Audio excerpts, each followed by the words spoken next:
Hey everyone, Alec from Shape Gaming here. Like you, I've spent a substantial amount of time reviewing healing guides on Wowhead and Icy Veins and watching various YouTube videos, and while most of that content is good, I find that it's often geared towards optimal play, more advanced players, or it's just too much information to absorb when first trying out a new healer or while trying to get better with your current healer. In this video, I'm going to cover the basics that you need to get started with your Restoration Shaman or to continue improving on your Resto Shaman gameplay, specifically in Dungeon and Mythic Plus content. We're going to do it all in under 5 minutes. I want to first thank everyone that's been tuning into the content and that has recently subscribed. It's been great to see all the comments, questions, and feedback. If you find this video helpful, please consider hitting that subscribe button and giving it a thumbs up. With that out of the way, let's start with the absolute basics. Resto Shaman is a spec that has a great healing and utility toolset. It succeeds at both single target and AoE healing situations and brings good utility for dungeons. It is a great class for beginners, it's pug friendly, but it also has the potential to have a high skill ceiling as you become more comfortable with it.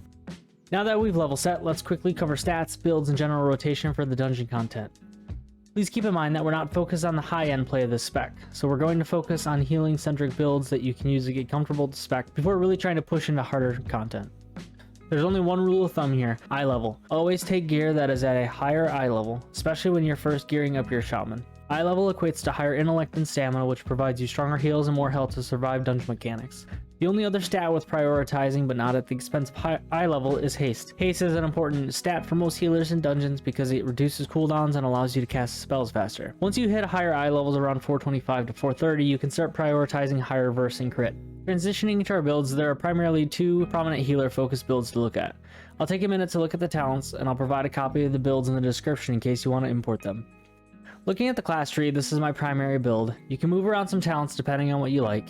Other potential beneficial talents that might be worth taking based on preference of the type of dungeon are Earth Elemental, Elemental Warding, Poison Cleansing Totem, Totemic Recall, and Call of the Elements. For the spec tree, this build should work generally for most Mythic Plus dungeons. For the build, we're going to take Riptide, Deluge, Healing Wave, Healing Stream Totem, Healing Rain, Stormkeeper, Tidal Waves, Acid Rain, Ancestral Vigor, Water Totem Mastery, Ancestral Reach, Spirit Link Totem, Master of Elements, Cloudburst Totem, Healing Tide Totem, Lava Surge, Undulation, Echo of Elements, Primordial Wave, Earthen Harmony, Improved Primordial Wave, Tidebringer, Continuous Wave, High Tide, and Ascendance. If you don't like this Primordial Wave build, you could also remove the 3 points in Improved Primordial Waves and put them into Resurgence for more mana, Manatide, and Spirit Walker's Tidal Totem to give you more regen and a mini cooldown with quicker chain heals at a lower mana cost.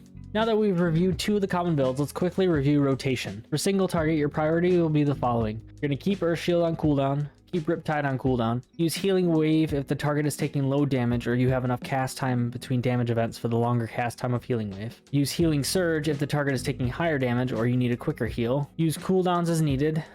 For AoE target, your priority will be the following. Keep Earth Shield on cooldown, keep Riptide on cooldown, use Healing Rain, use Cloudburst Totem, Chain Heal for a quicker spell rotation and group healing. Use Primordial Wave on a target without Riptide and try to get as many Riptides on the party members before the timer expires, and then use Healing Wave on the target taking the most damage. This will allow an AoE heal to all targets that have Riptide on them. As those heals build into your Cloudburst Totem, you'll activate Cloudburst Totem or let it run through its timer depending on how quickly you need to spread the stored healing, and then use cooldowns as needed. When looking at cooldowns, you have some options. You can use Spirit Link to balance out the health bars so that you can catch up on healing. You can use Ascendance as a major healing cooldown that will then copy heals to 3 targets. You can use Stormkeeper and Ancestral Guidance together to perform damage to heal, or just use Ancestral Guidance with healing spells to split the healing to 3 other targets. Use Healing Tide Totem as needed. If you took the Manatide and Spirit Walker's Tidal Totem, you can use Manatide Totem for cheaper and faster chain heals. All of these can also be built in with your Cloudburst Totem